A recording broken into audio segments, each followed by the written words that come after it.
ఇప్పుడు మనం డిస్కస్ చేయబోయే టాపిక్ బ్లడ్ ప్రెషర్. మన శరీరంలో హార్ట్ అనేది ఒక పంప్ లాంటిది. మన బాడీలో సుమారుగా 5 లీటర్స్ బ్లడ్ ఉంటుంది. ఈ 5 లీటర్స్ బ్లడ్ కంటిన్యూగా మన బాడీలో సప్లై అవుతూ ఉంటుంది. సాధారణ మానవుని గుండె ఒక రోజుకు సుమారుగా 1,00,000 సార్లు కొట్టుకుంటూ దాదాపు 7,500 లీటర్ల రక్తాన్ని పంప్ చేస్తూ మన బాడీ అంతటికీ రక్తనాళాల ద్వారా రక్తాన్ని పంపిస్తుంది. ఒక్కొక్క చోట అయితే మన రక్తనాళాలు మన వెంట్రుకల కంటే సన్నగా ఉంటాయి.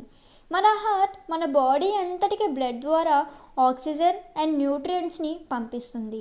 రక్తనాళాల ద్వారా ఎప్పుడైతే బ్లడ్ అనేది మన బాడీ ద్వారా ప్రవహిస్తుందో ఆ టైంలో అది బ్లడ్ వెజల్స్లో వాల్స్ మీద ఫోర్స్ క్రియేట్ చేస్తుంది.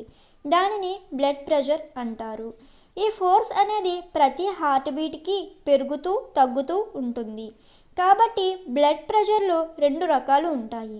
అందుకే బీపీని 2 నంబర్స్తో సూచిస్తారు. మన గుండె సంకోచిస్తున్నప్పుడు లేదా కొట్టుకునే సమయంలో బ్లడ్ రక్తనాళాల్లోకి పంపబడుతుంది. ఆ సమయంలో కొంత ఎక్కువ ప్రెషర్ ఉంటుంది. దీనిని సిస్టోలిక్ ప్రెషర్ అంటారు.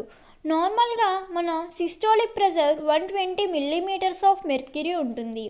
అలాగే గుండె 2 సార్లు కొట్టుకోవడానికి మధ్యలో అంటే 2 బీట్స్ మధ్యలో మన హార్ట్ రిలాక్స్ అయినప్పుడు బ్లడ్ ప్రెషర్ డిక్రీజ్ అవుతుంది. దానిని డయాస్టోలిక్ ప్రెషర్ అంటారు. ఇది నార్మల్గా 80 మిల్లీమీటర్స్ ఆఫ్ మెర్క్యూరీ ఉంటుంది. కాబట్టి 120/80ని నార్మల్ బ్లడ్ ప్రెషర్గా చెప్తారు. 120 సిస్టోలిక్ ప్రెషర్ని, 80 నెంబర్ని డయాస్టోలిక్ ప్రెషర్గా సూచిస్తాయి. అయితే అందరికీ 120/80 బ్లడ్ ప్రెషర్ నార్మల్గా ఉండాలని ఏమీ లేదు. మనం డైలీగా చేసే పనిని బట్టి బ్లడ్ ప్రెషర్ చేంజ్ అవుతూ ఉంటుంది.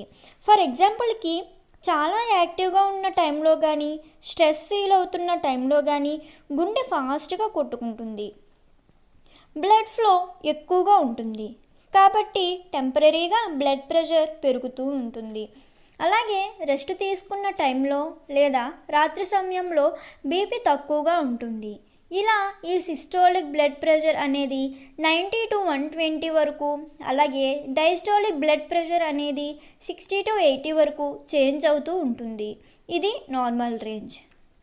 కానీ ఎవరికైనా రెగ్యులర్గా సిస్టోలిక్ ప్రెషర్ అనేది 140కి ఎక్కువగా, డయాస్టోలిక్ ప్రెషర్ అనేది 90కి ఎక్కువగా ఉంటే దానిని హై బ్లడ్ ప్రెషర్ అని లేదా హైపర్ టెన్షన్ లేదా హై బీపీ అని అంటారు. హై బ్లడ్ ప్రెషర్ అంటే దాని అర్థం మన గుండె రక్తాన్ని బాడీ అంతా పంపటానికి ఎక్కువగా కష్టపడుతుంది అని. అలాగే బ్లడ్ ప్రెషర్లో సిస్టోలిక్ ప్రెషర్ 90 కంటే తక్కువగా, డయాస్టోలిక్ ప్రెషర్ 60 కంటే తక్కువగా ఉంటే దానిని లో బ్లడ్ ప్రెషర్ లేదా హైపోటెన్షన్ అంటారు. బ్లడ్ ప్రెషర్ పెరగడానికి రీజన్ సాల్ట్ ఎక్కువగా ఉండే ఫుడ్ని తీసుకోవటం. సాల్ట్ ఎక్కువగా తీసుకుంటే మన బాడీ నీటిని ఎక్కువగా తీసుకొని ఆ వాటర్ని స్టోర్ చేసుకుంటుంది. ఇలా చేరిన ఎక్స్ట్రా ఫ్లూయిడ్స్ బ్లడ్లో కలిసిపోతుంది. దాని వలన బ్లడ్ అనేది థిక్గా మారిపోయి బ్లడ్ విస్కోసిటీ పెరిగిపోతుంది. ఇలా థిక్గా ఉండే బ్లడ్ని పంప్ చేయడం హార్ట్కి కష్టంగా మారుతుంది. ఇది కూడా బ్లడ్ ప్రెషర్ పెరగడానికి మెయిన్ రీజన్. బ్లడ్ ప్రెషర్ అనేది రాకుండా ఉండటానికి ఏం చేయాలో చూద్దాం. ఫుడ్లో సాల్ట్ని తగ్గించడం, సరిపడా నిద్రపోవడం, స్మోకింగ్ డ్రింకింగ్ చేయకపోవడం, స్ట్రెస్ తగ్గించుకోవటం, మెడిటేషన్ చేయటం, 30 minutes or 40 minutes వాకింగ్ చేయటం, వెయిట్ని కంట్రోల్లో ఉంచడం, బయట ఫుడ్ తినకుండా ఉండటం, బాడీని యాక్టివ్గా ఉంచడం చేయాలి. వీటితో పాటు 20 సంవత్సరాలు పైబడిన వారు ప్రతి 2 సంవత్సరాలకు ఒకసారి బీపీని చెక్ చేయించుకోవటం మంచిది.